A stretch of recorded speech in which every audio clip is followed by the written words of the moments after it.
Salut, c'est Inoxtag. Ah non, je déconne. Bon, aujourd'hui on va voir les 5 règles. Ouais, ben laisse-moi finir mon intro, bordel. C'est vraiment pas cool. Bon, la première règle pour avoir un logo efficace, la cohérence. Bah ouais, par exemple, tu fais un logo pour une marque de sport, logo dynamique. Tu fais un logo pour une marque de luxe, un logo chic. Tu fais un logo pour un produit pour enfants, un logo enfantin. C'est pas compliqué, hein. La cohérence, les mecs. Deuxième règle, la simplicité. J'arrête pas de voir des logos hyper compliqués, hyper dégueulasses là. Non, faut de la simplicité. Les logos les plus simples sont ceux qui sont les plus mémorisables. Un logo simple est plus facile à reconnaître. Ah ouais, non mais c'est de la logique les gars. Il doit être clair et ne pas trop avoir de détails. Oh mais c'est important parce que on le dit jamais assez. Hein. D'ailleurs, il est plus difficile de faire un logo simple et efficace que de faire un logo compliqué et qui sert à rien. Troisième règle, la polyvalence. Bah, faut que le logo il soit polyvalent. C'est-à-dire faut que tu puisses le mettre en petit, en grand, en long, en large, en travers, en carré, en rectangle, en sinus d'isocèle. Le logo doit pouvoir s'adapter à toutes les tailles. Non, bah, toutes les tailles. C'est comme un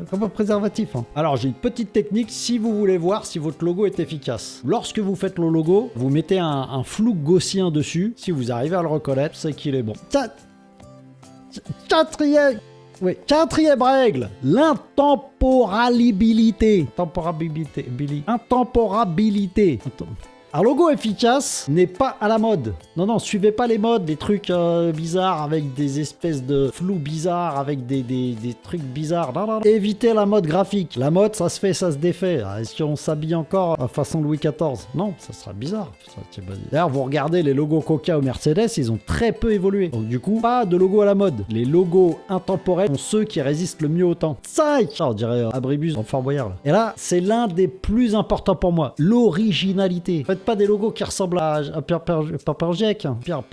Le logo doit être unique et ne ressembler à aucun autre. Si votre logo ressemble à un autre, lâchez-le. Le mieux à faire, c'est quand vous avez un logo à faire, vous faites des petites recherches et vous essayez de pas copier ce logo, de faire en sorte qu'il soit complètement différent. C'est très difficile de faire des logos originaux hein, maintenant. On est en 2024, il y a beaucoup de logos qui ont été faits. Voilà, maintenant vous avez les bases pour avoir un logo efficace. Bon bah écoute, abonne-toi et essaye d'activer la cloche si tu veux d'autres tutos et d'autres conseils. Voilà. C'était les conseils de MK.